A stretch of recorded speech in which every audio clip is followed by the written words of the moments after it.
Our girl walks up to the receptionist with a confident smile and greets her. The receptionist, clearly bored out of her mind, perks up a little and asks how she can help.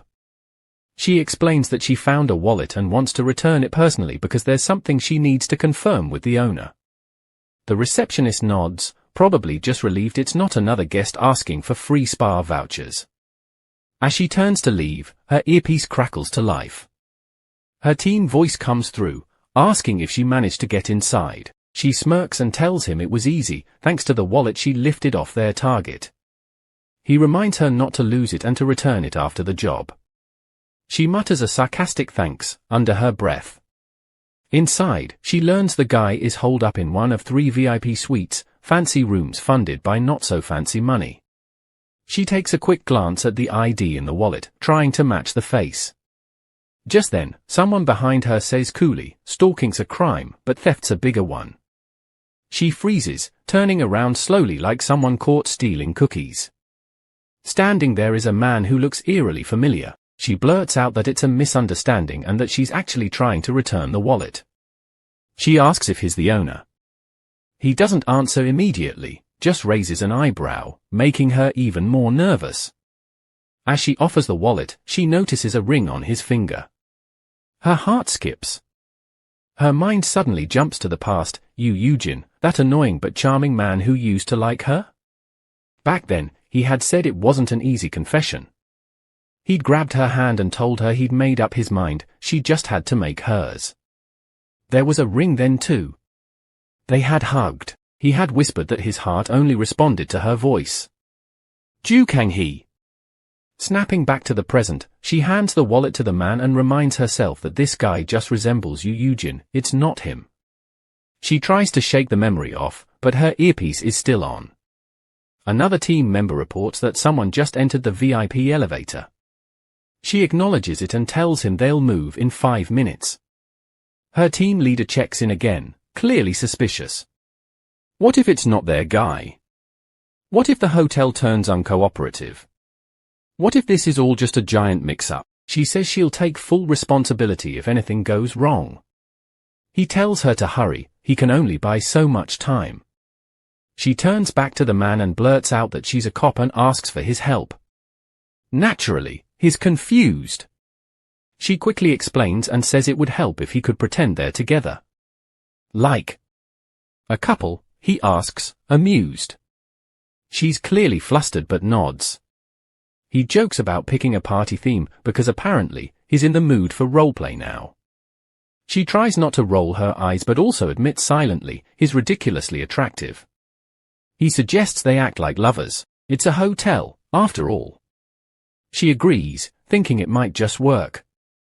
He grins and says they should go all out, no half-hearted hugs. She hesitates but knows he's right. She glances toward the elevator. Their target's probably riding it right now, bringing with him a history of 5 years' worth of violent crimes. No pressure or anything. She tells herself to stay calm. She didn't become Team 1's leader last year by panicking at the sight of one man. Then again, that one man just kissed her hand with all the flair of a K-drama lead. She blinks, caught off guard. As she stares at him, a thought crosses her mind, what a weird twist of fate. This man isn't just helping her blend in, he might be the one surprise she didn't plan for. It's been 4 months since he moved to Korea, and 2 things he never saw coming have completely flipped his life. First, there's the mandatory weekly meeting, yes, every week, like clockwork.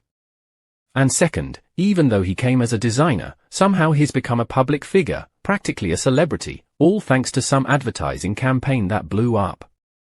Now, he's not just sketching products, he's being followed by fans. Great. Dripping from the pool, he spots her. She's standing a bit too still, a bit too conveniently placed. From behind, she gives off stalker vibes, and he braces himself. But when she turns around, something clicks. Her sharp features, the little mole under her eye, it's like time didn't touch her. It's her. The girl from his memory. Without thinking, he mutters, Kang-hee. Yeah, that's her. The woman who never wanted much. The one who never chased anyone. Until now, apparently. Back then, when they met, she introduced herself after following him around. He thought she was into his modeling, but now it feels different. In that flash of the past, she wasn't just some admirer. She had purpose. She tells him quietly to keep holding on a little longer. They're close, her team's on the way.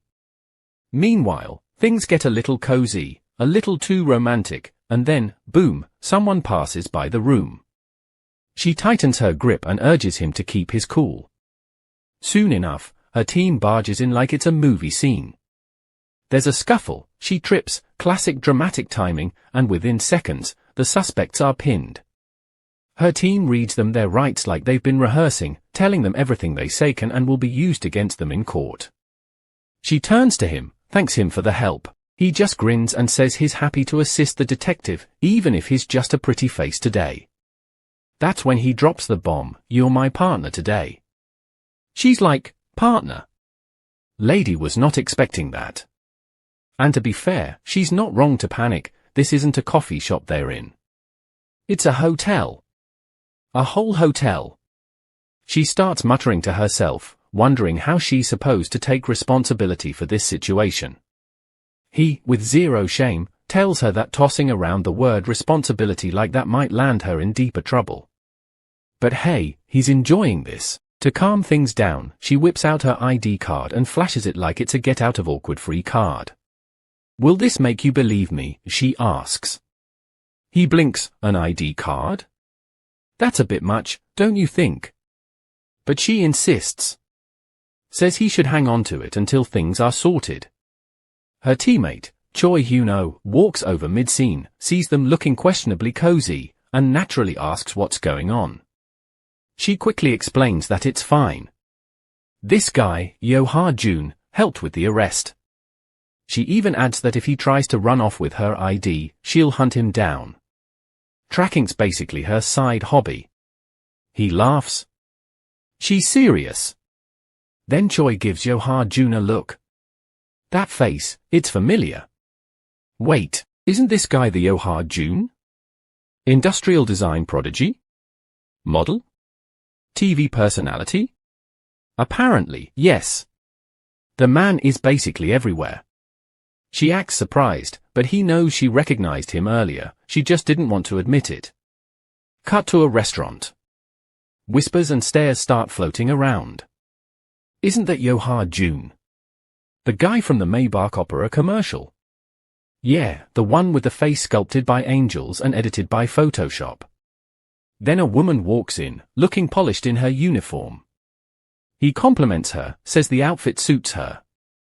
She tells him she had a morning event, no big deal. That's when he casually hands back her ID card, and, while he's at it, asks if she's married. Direct. She says no. So, naturally, he doubles down and asks if she's interested in him. This man has no chill. He even tells her that if he's going to be responsible for that ID, they might as well start dating. Okay, calm down, Romeo.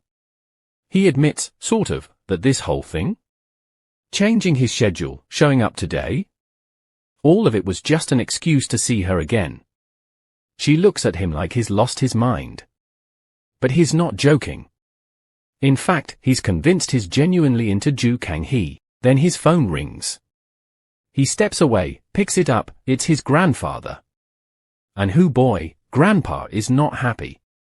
On the other end, the old man's yelling about honor, family, and something about being grateful for a new life.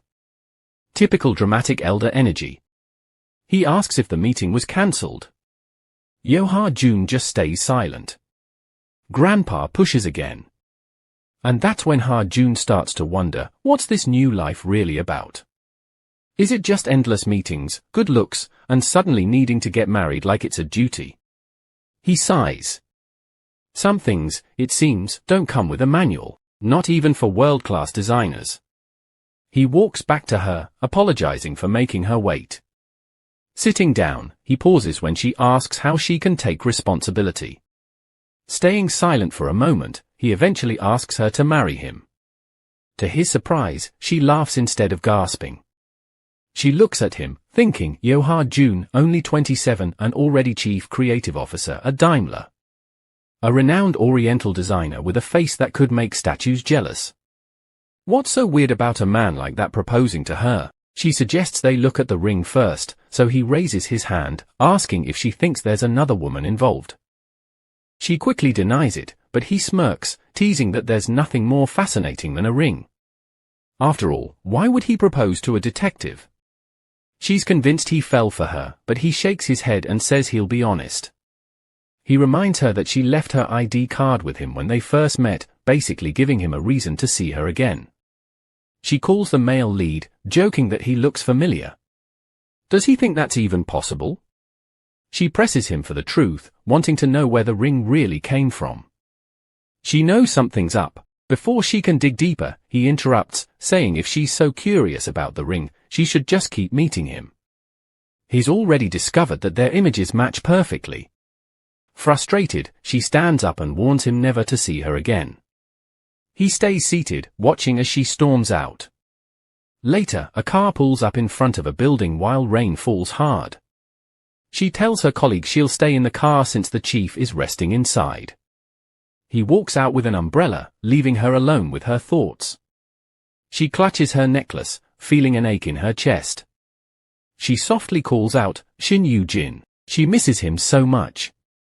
Her mind drifts back to the past, to a time when she called out to Yu-jin, asking where he was going. He told her the driver seemed half asleep, and she pleaded with him to wait.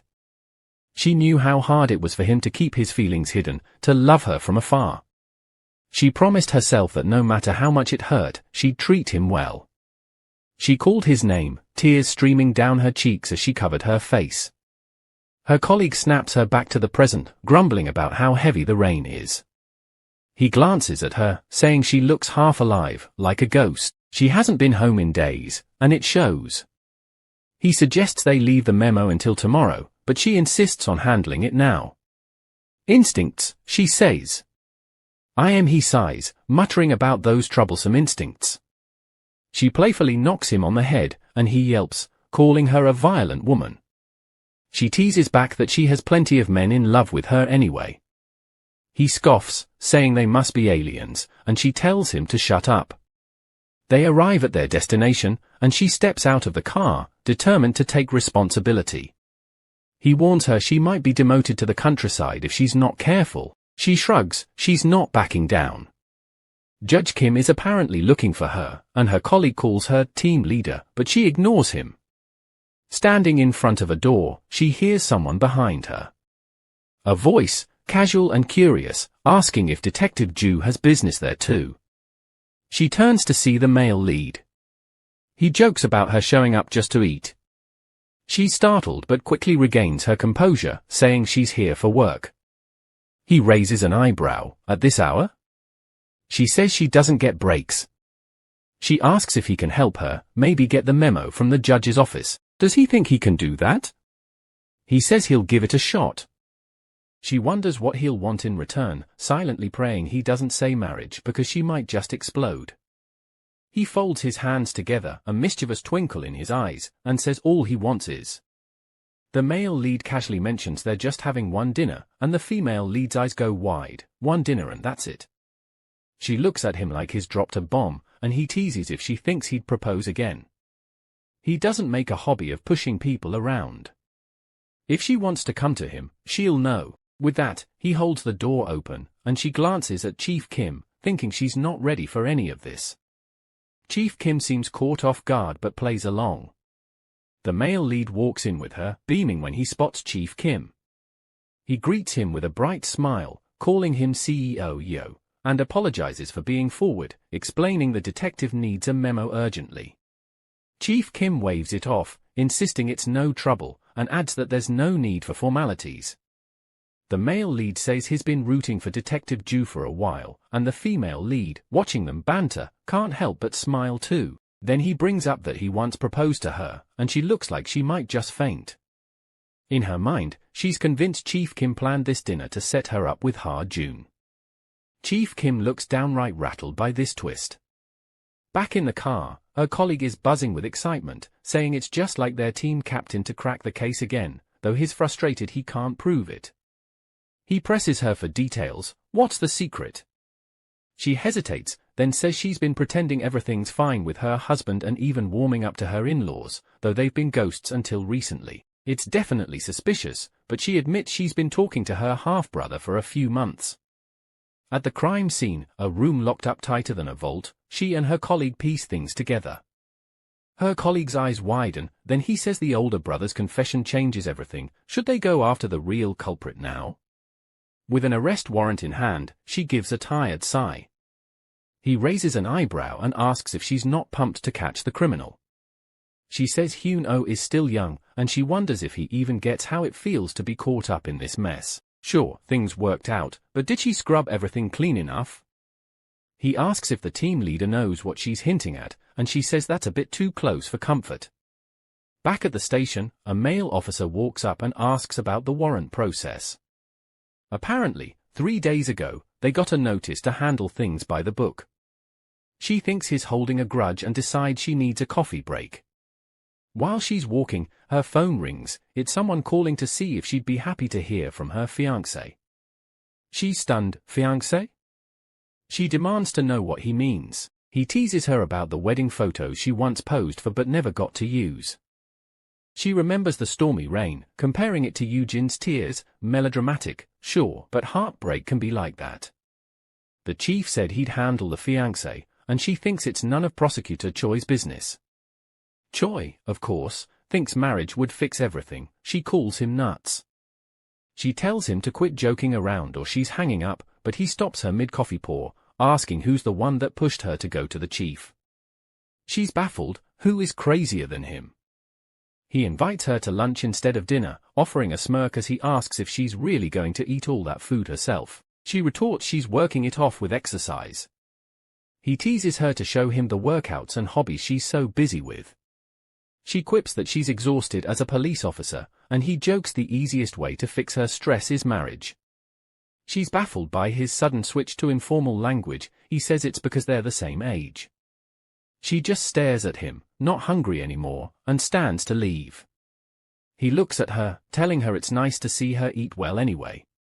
She waves him off, but he follows. She wonders out loud if he's done a background check on her. He says he's heard bits and pieces. She shoots back that he should know how tired she is, that he's the reason she's become a bit untrustworthy. He asks if she's been swayed by the wind, maybe by him? The question hangs in the air, and she's left to wonder if it's just a breeze or something more. As she turns to leave, he questions where she's off to.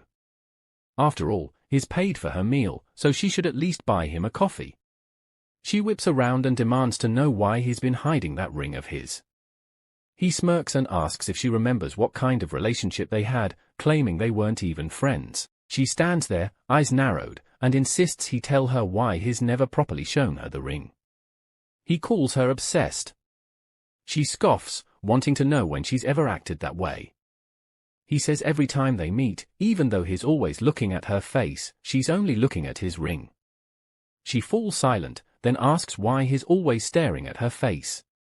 He says it's instinctive, and she rolls her eyes, telling him to keep those instincts away from her. She says it's annoying when he looks at her like that.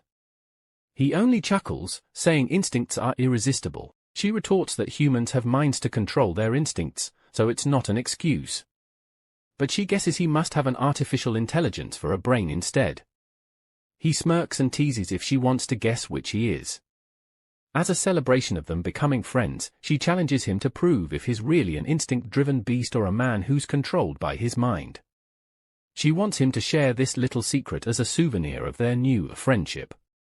He warns her he knows so much in this field that her head might start to hurt. She snaps back, asking what's wrong with him, saying he's probably already told the chief too much about her. He says she must have a good brain since she's a detective. She mutters that he's so polite maybe she should keep him as a pet dog, since he's nothing more than a pretty face and a ring that reminds her of someone else. He asks if proving his worth would let him upgrade from friend to lover. She walks away, tossing over her shoulder that she'd like to see him try. He asks when she'll be free, and she says she's far too busy to waste time on people like him. He assures her he won't keep her busy, and she just calls him crazy, warning him never to talk to the chief about her again. He asks her to give him a chance to prove himself, so she pauses, curious. He steps closer, murmuring that he's just as good as she is, physically, at least. She gapes at him, speechless, and he grins, asking if she's falling for him already. She fumes, saying she's too old to play with fire, but he grins, saying marriage isn't a game of fire. Besides, who else could top him? He tells her she's already attracted to him, and if she doesn't believe him, she should ask her instincts. She mutters to herself that he's seducing her again. He says she should contact him soon, and next time, they'll skip friendship and head straight for lovers. A few days later, Yoon-jae-in, who studied in Germany, returns to Korea. The female lead is invited to the gathering, though she says it's not a reunion, just plain uncomfortable. She overhears someone saying Jae-in is getting married, and another confirms it. He asks if she's arrived yet, and the other points her out.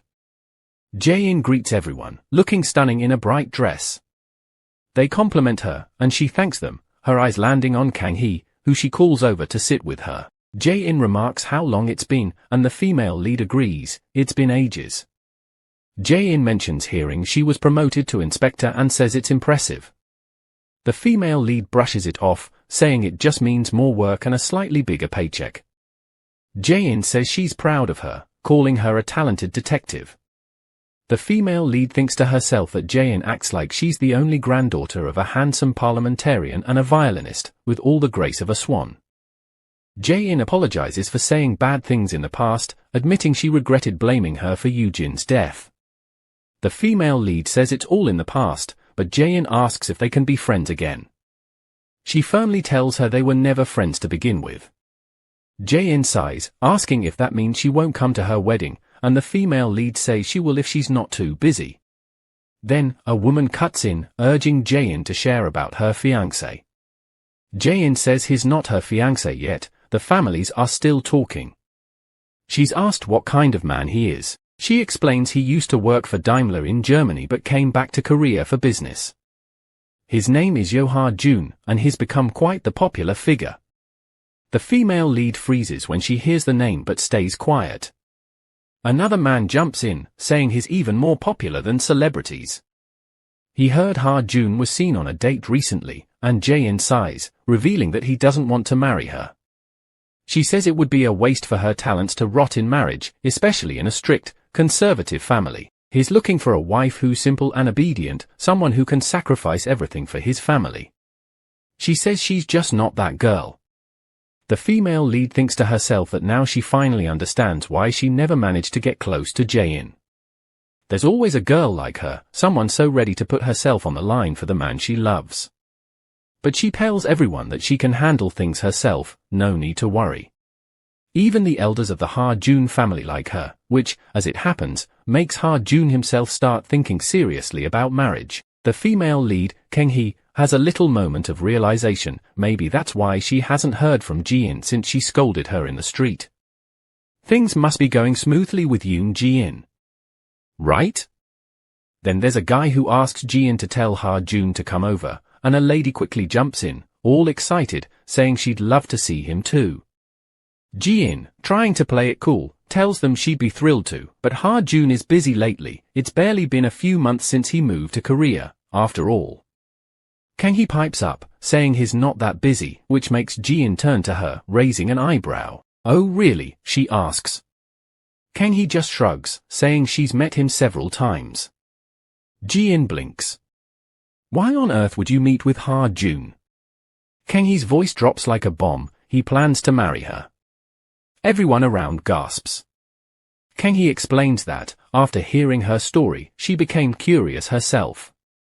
She's not even sure who his heart belongs to anymore. Jae-in tries to stay calm, telling her she's misunderstanding. Ha-jun is searching for a woman devoted to the home, not a flashy wife. You know what I mean, right? She says. Kang-hee doesn't flinch. She decides to call Ha-jun to find out the truth. Jae-in agrees, probably thinking it'll prove Kang-hee wrong. She tells her to send a text and ask him to come. Let's see who he'll show up for, the princess of Korea's high society, Yoon-jin, or the fierce Jew Kang-hee, who once decked a man in a fistfight without so much as breaking a nail. And because they can't resist a little spice, they bet 200,000 won on Jin. Kang-hee smirks. We'll see about that, she says, her pride already taking the lead. So Kang-hee takes out her phone and types a message to Ha-jun, telling him to come to Ryu's shop in Cheongdam right now. If he shows up, she'll have her answer. An hour and a half later, the room is thick with tension. Someone sighs, thinking Kang-hee must have lost the bet. I mean, he's the dream of every woman from Seoul to Hollywood, why would he bother showing up? Kang-hee tries to swallow her pride, but it's tough. She made a bet, after all. And then the door swings open, and Ha-jun steps in, calm as a breeze on a spring day. Both women call his name at the same time, voices overlapping in surprise. Kang-hee's eyes widen, she didn't really expect him to come.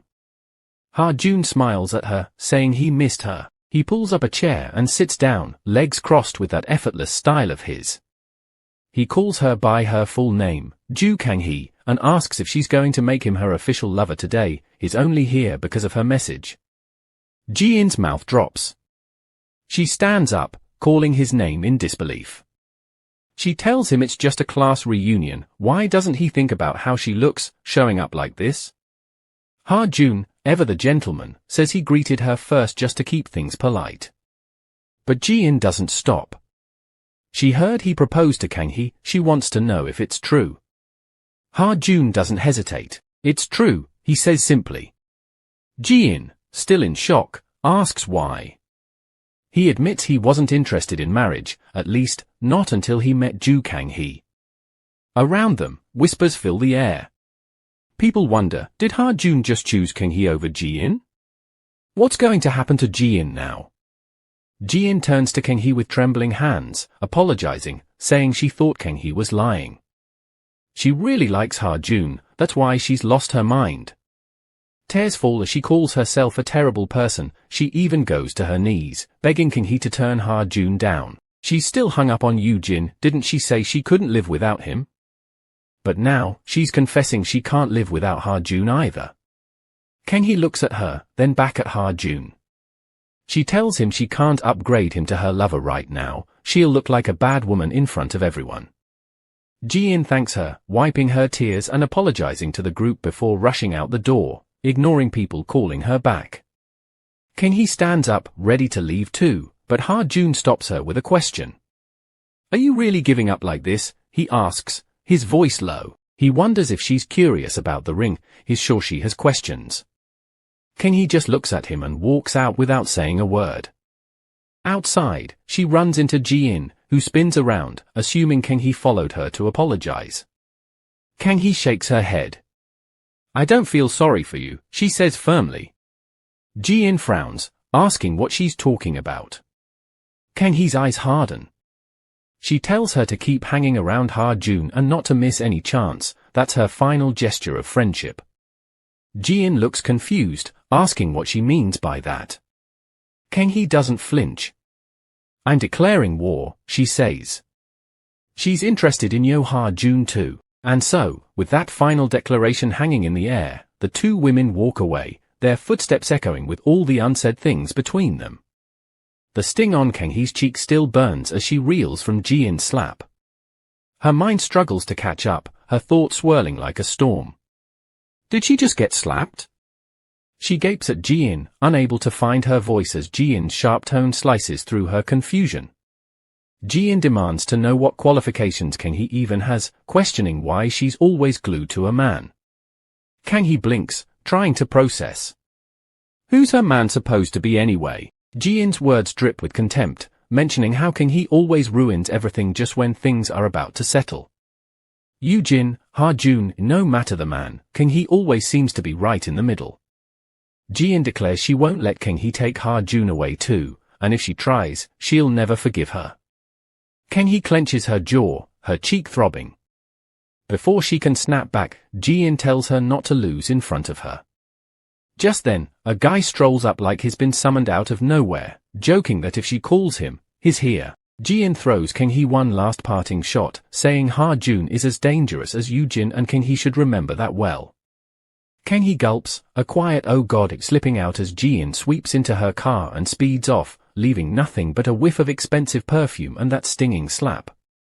She touches her cheek again, muttering that it really does hurt like crazy. From behind, a warm hand covers hers, and she flinches. Ha-jun stands there, his hand surprisingly gentle and his expression unreadable. He notes she has small hands, yet she's somehow the feistiest woman he's ever met. She shoots him a look, saying he sure got here fast. She's only in this mess because of a certain someone, obviously pointing at him. Ha-jun looks a bit guilty, admitting if he'd known Ji-in would go that far, he would have stepped in sooner. Kang-hee narrows her eyes, grumbling that her day gets trashed every time she runs into him. She hates the madness that trails in his wake, but she can't deny, even in her thoughts, she doesn't want to let him go. Ha-jun catches her silent confession and teases her for blaming everything on him. He points out that, sure, the whole mess at the Japanese restaurant might have been on him, but today's chaos, that's all on her. Kang-hee's about to retort when two women from the party waltz out, practically squealing when they see Ha-jun. They coo that he's still around and jokingly ask if he showed up in an opera tuxedo. He just shrugs, saying he grabbed a taxi, but if they're so curious, he'll happily give them a real tour of an opera house one day. Of course, he adds with a smirk, it all depends on how things go with Kang-hee. The women giggle, shooting Kang-hee disapproving looks. They accuse her of being a bad woman, snaring such a perfect man. It's like she's won the lottery, they insist, and she ought to be grateful instead of messing it up. Kang-hee listens to their chatter, her head pounding. She forces a smile and tells them to do whatever they like before walking away, leaving the two women gossiping and Ha-jun watching her with quiet amusement. She climbs the grand staircase, thinking she's finally escaped the scrutiny, but a familiar voice calls out, remarking that she really does seem like a bad woman.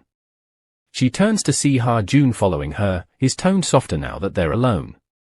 He asks if they can skip the usual banter for tonight. He means the whole promotion game, the show they put on for others. Kang-hee glares, warning that if he doesn't quit talking, she might actually kick him. His voice drops to a low murmur, the kind of voice that always makes her feel oddly exposed. He even touches her hair, his fingers brushing the silky strands. She gasps, asking if he really just touched her hair, and he has the audacity to grin and say it's so soft, like a small dog's. She stares at him in disbelief, asking if he's trying to treat her like a pet. He just laughs, that infuriatingly warm smile that's half amusement, half something else. Kang-hee's heart skips, but she scowls, telling him to cut it out. His laughter fades, but the twinkle in his eyes doesn't. As they walk up the stairs together, he brings up what the other women said. He admits it's true, having someone like him is better than any lottery win. So why, he wonders out loud, doesn't she try to hold on to him for real? He places a hand on her forehead, saying she's always claiming her day gets wrecked whenever they meet, but maybe she's missing the point. Instead of treating him like bad luck, why not think of him as the jackpot she just drew? She's too stunned to respond as he asks if she'd skip all the drama and just marry him already. She sputters, certain he's joking, but he assures her he's never been more serious. He doesn't joke about marriage. He's a man of principle, and once he chooses someone, he'll take full responsibility. Kang-hee's mind whirls, what is he up to? How can he be so sure of himself when she can barely figure out her own feelings? Ha-jun just smiles softly and says it's because of the beauty mark under her eyes. His fingers graze her cheek as he confesses that seeing it makes him feel like crying, it's that captivating. She freezes, her breath caught in her throat. In the hallway's quiet, the weight of his words hangs between them, leaving Kang-hee breathless and more confused than ever. She can't deny it, her heart's racing. But she forces herself to turn away, because no matter how sweet his words are, no matter how warm his touch feels, she's terrified of what it might mean to believe them. And Ha-jun, standing behind her with that unwavering smile, looks like he's already made his choice. She warns him firmly not to toy with her emotions or lay a hand on her without her consent.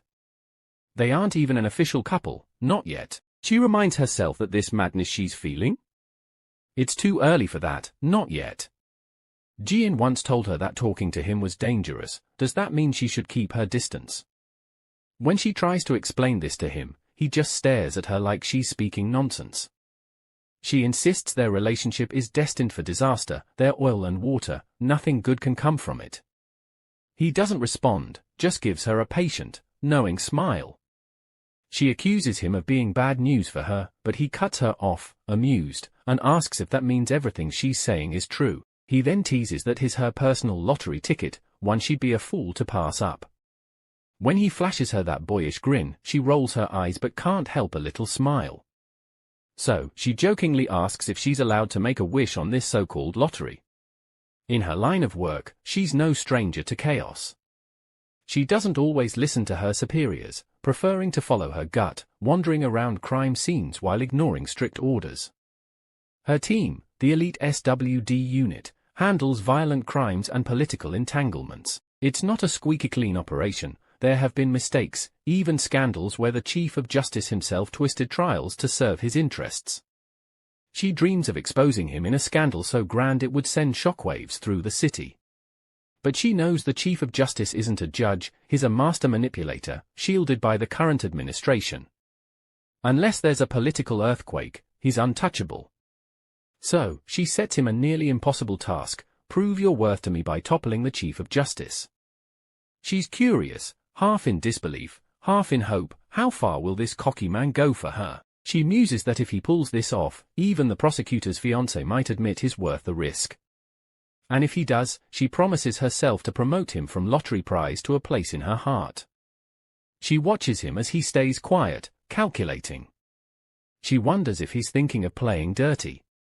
Maybe he's not in a hurry to stay out of trouble. After all, it's only a crime if he gets caught, right? She daydreams that if only she could feel Yu-jin's strength through him, she'd know he's the real deal.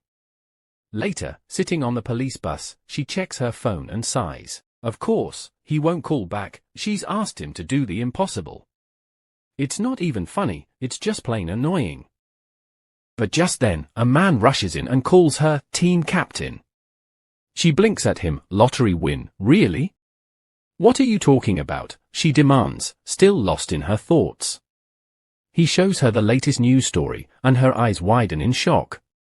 The headline screams about a hacker targeting the Supreme Court's chief. A hacker? Not a government department, no, someone with the guts to break into the very heart of the judicial system. If they're good enough to crack this fortress, they might go after the other big players next. Justice served through a keyboard, who would have thought? She fumbles for her phone, already dialing, adrenaline buzzing in her veins. Meanwhile, in Beijing at 1010 Company, a man named Wang Ju-wing, Tenton's top dog in the home shopping world, looks unimpressed. Ha-jun, our male lead, listens politely as Wang Ju-wing says he's skeptical of CEO Yo's so-called Midas touch. Apparently, the CEO's claim that he's the best designer in the world has left a bad taste. But Ha-jun's got his own thoughts. He's not here to boast about Apple phones or luxury cars, he's here to talk about what customers actually need. He argues that fancy designs with no shelf life only clutter up the market and alienate buyers. People want something simple, reliable, something they won't grow tired of.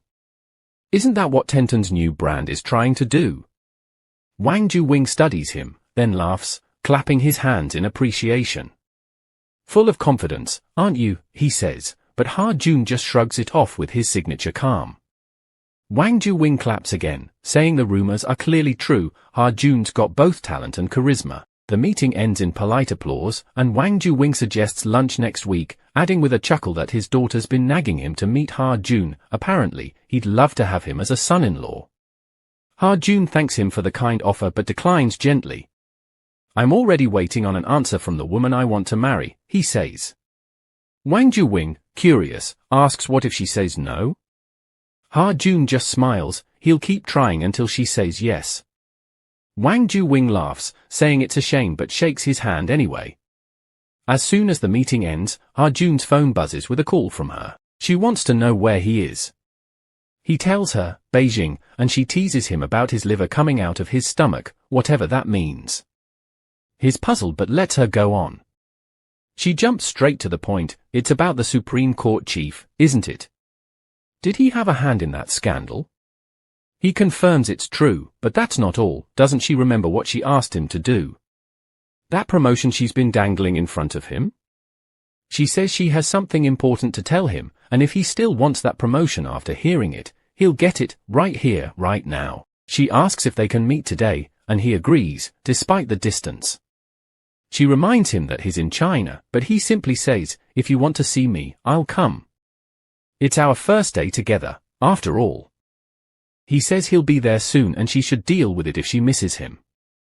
She thinks he's lost his mind and asks if he's eaten something bad because he's giving her chills with his sudden sweet talk. He laughs and says he'll arrive within a day, but first, she needs to end things with the prosecutor. She tells him there's no relationship to end because it was never real.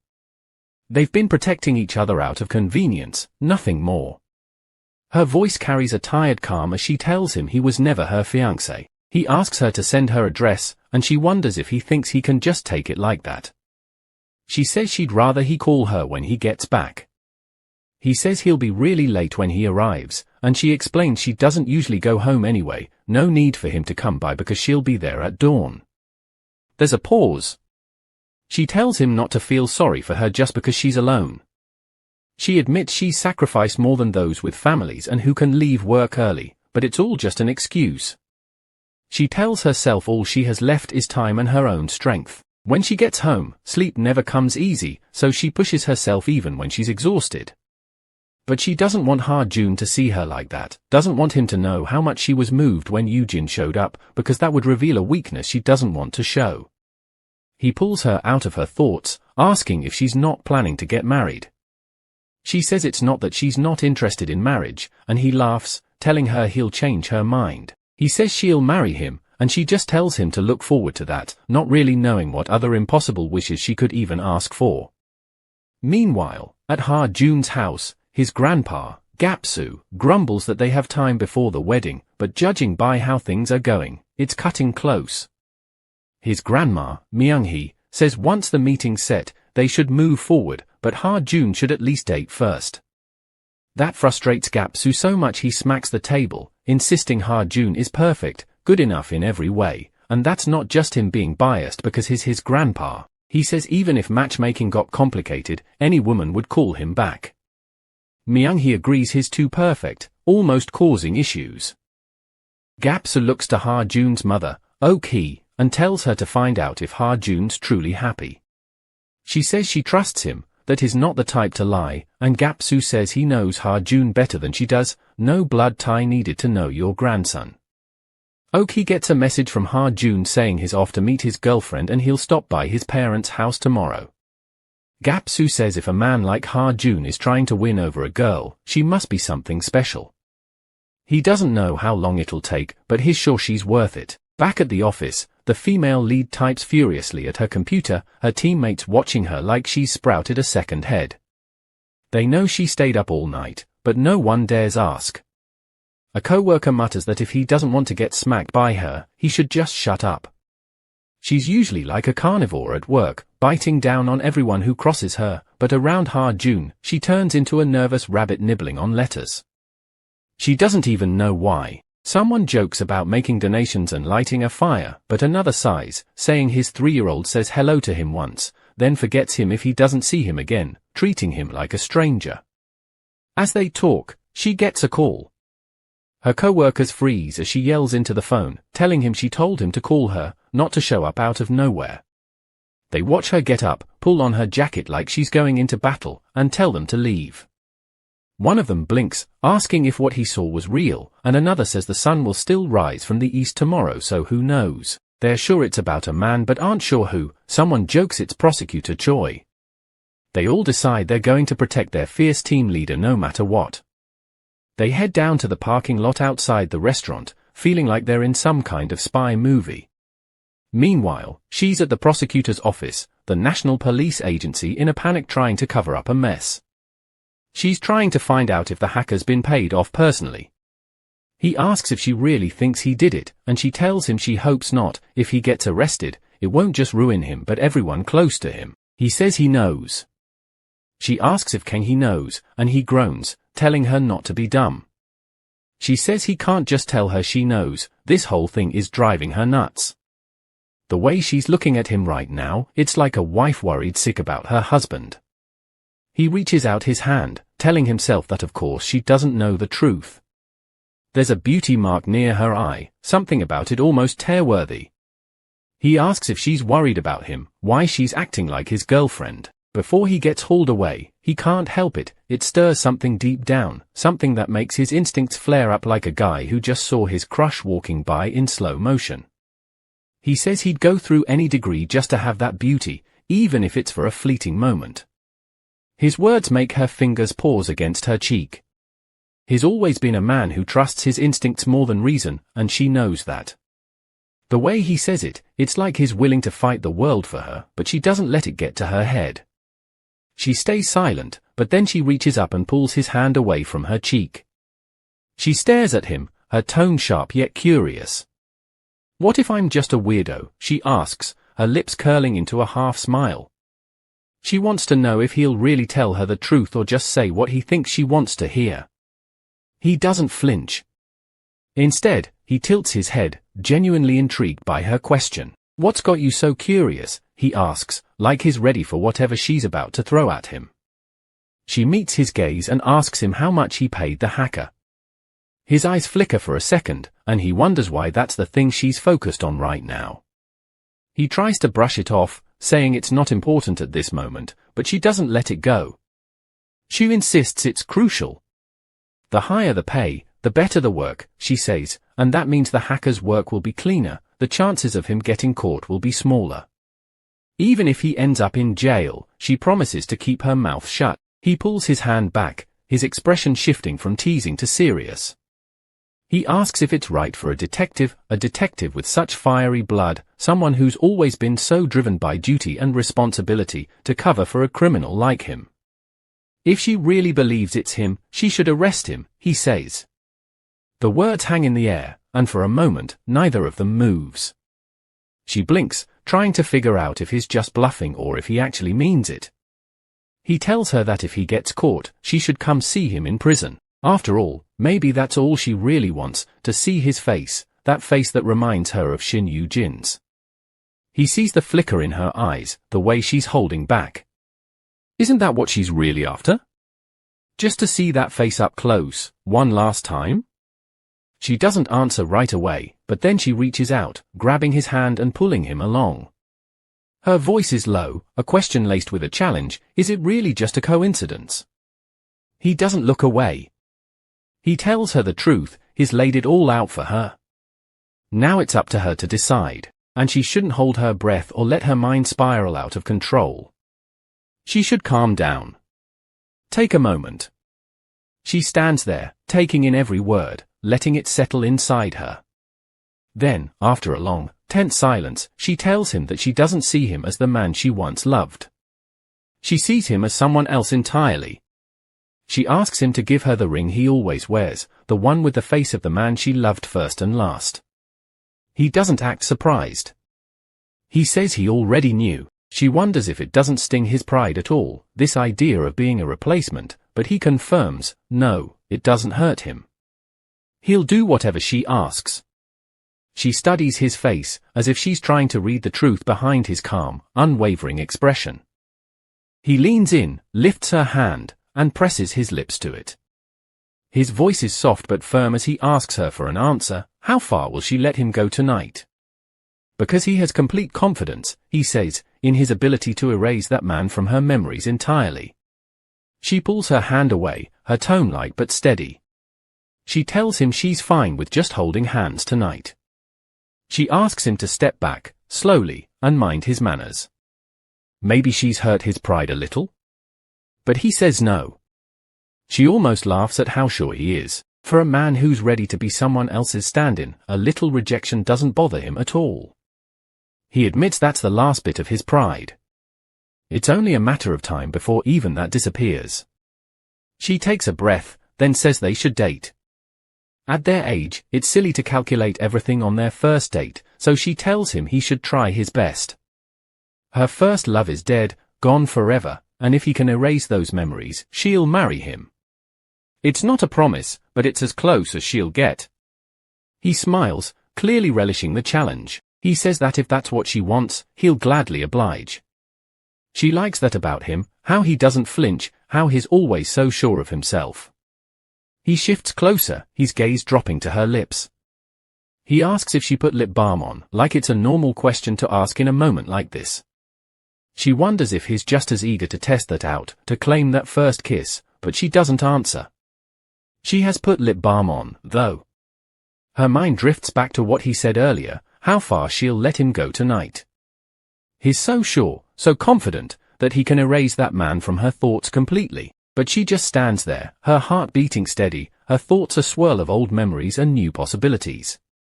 He doesn't push her further, doesn't demand an answer she's not ready to give. Instead, he waits, calm and patient, like he has all the time in the world. And for tonight, she decides, that's enough. Let him wait, let him wonder. If he wants to prove himself, she'll let him try, one step at a time, one breath at a time, until there's no trace left of the man who came before him. Her teammates gather in the parking lot, voices hushed with the thrill of their mission. One of them, a scrawny guy with the worst poker face, whispers that she was around here not too long ago, but he has no clue where she disappeared to. So he calls Huno, ever the reliable bloodhound of the team, to come and join the hunt. Another guy chimes in, worried that maybe some beastly man has already captured their fearless team captain.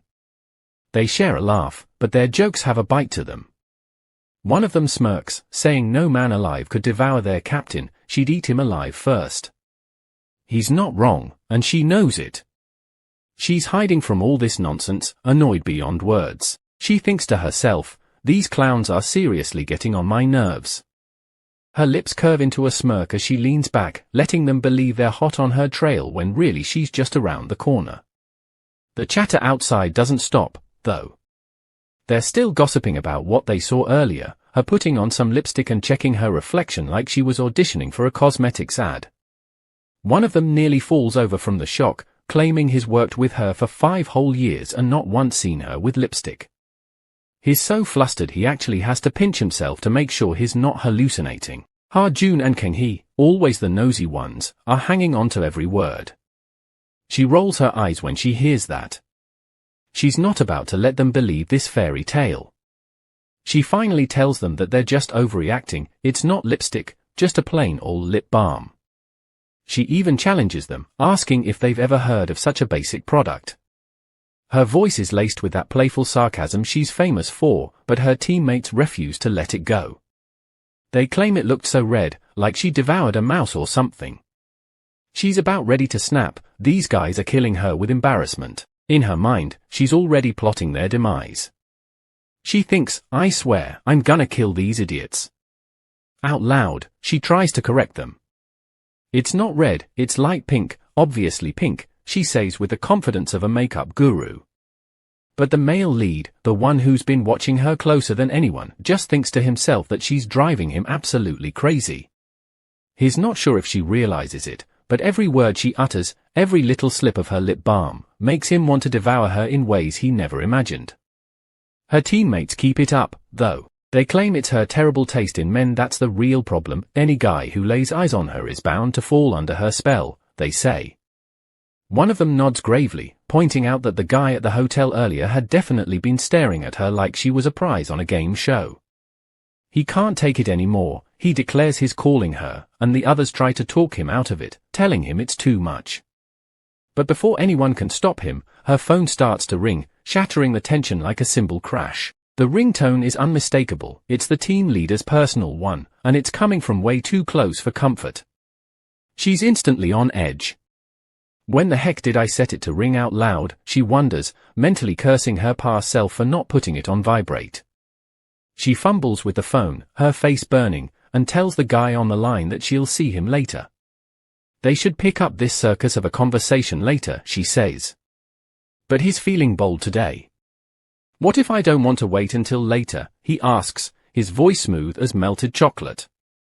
She's determined, though. She apologizes and tells him she can't keep her teammates waiting, they haven't even gone home yet because of her antics. She owes them dinner, at the very least. He sighs and tells her to go ahead, but he's not letting her off the hook entirely. As she's about to leave, he grabs her hand and pulls her in close, hugging her from behind like it's the most natural thing in the world. Because, well, they're lovers now, and he figures a little skinship isn't exactly rude. He leans in, his breath warm on her ear. "Will an hour be enough for you?" he murmurs. She thinks it will be, and he tells her he'll be waiting, no rush. He even asks her to call him later, and she promises she will. In that moment, she remembers something he told her once: the farther she runs, the closer he feels. She tries to relax, but it's no use. This man's love is like a perfect equation. He calculates every little thing, down to how much she tightens her grip when she's scared and how much she lets go when she's calm. That's just how he loves. She leaves with a final promise, telling him she'll call as soon as dinner is done. Meanwhile, she rings up Hyuno Kim and asks, "Are you guys seriously stalking me right now?" They laugh nervously, but she can tell they are dead serious. One of them admits they were worried she'd been snatched by someone shady. She sighs, amused but also touched in a weird way. At the dinner table, the chatter doesn't stop. One guy points out that since she's barely touched her drink, their team leader must be lurking somewhere close by. Another one raises an eyebrow. "Really?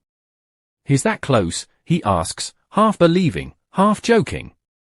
They call out, practically daring him to show himself, but he stays hidden. Then, as if the universe is testing her, one of them brings up the real question. "What's the deal with that guy who's got you checking yourself in the mirror? Are you two just flirting, or is it already official?" She snorts, telling them it doesn't matter whether it's official or not. But one of them insists it matters. He says she's practically family to them. Is that really all she has to say? She starts to retort, but then she switches gears and mentions a gambling fraud case from the 1920s, because when in doubt, she always drags the conversation back to work. They groan, typical of her, bringing up ancient cases in the middle of a team dinner. She hushes them, telling them to stay focused and keep their images squeaky clean for the next case. She doesn't want any slip-ups. Dinner drags on longer than she expected. She checks her watch and realizes it's been an hour and a half since she left him. It's a 15-minute walk back to where he's waiting, maybe 7 if she runs like her life depends on it. She tells herself it's only an 8-minute difference, so why is she sprinting like a madwoman? Maybe it's guilt. She's always apologizing to victims' families, but she doesn't want to be apologizing to him tonight. When she finally reaches him, she's out of breath and embarrassed. She apologizes, admitting she's a little late. He just smiles and tells her it's no big deal. She wonders if she'll always be this late, but he reassures her it doesn't matter. All she has to do is come back to him, just like she did tonight. He looks up at the sky and says, "What a meaningful night this is. The stars are so clear." She rolls her eyes, typical romantic nonsense. "It's just another night," she says. But he shakes his head. "No," he says softly, "it's a very important night. It's my first night with my lover." She can't help but laugh, teasing him for his dramatic flair. But she can't deny the warmth in her chest, either, because no matter how annoying he can be, there's something comforting in the way he waits for her, like she's worth every second. And so, under that clear, starry sky, she decides that maybe, just maybe, this crazy night is something worth remembering. If you're eager for the next chapter, drop a comment expressing your interest in a part 2. Don't forget to subscribe and ensure to hit the notification bell to stay updated. Until next time.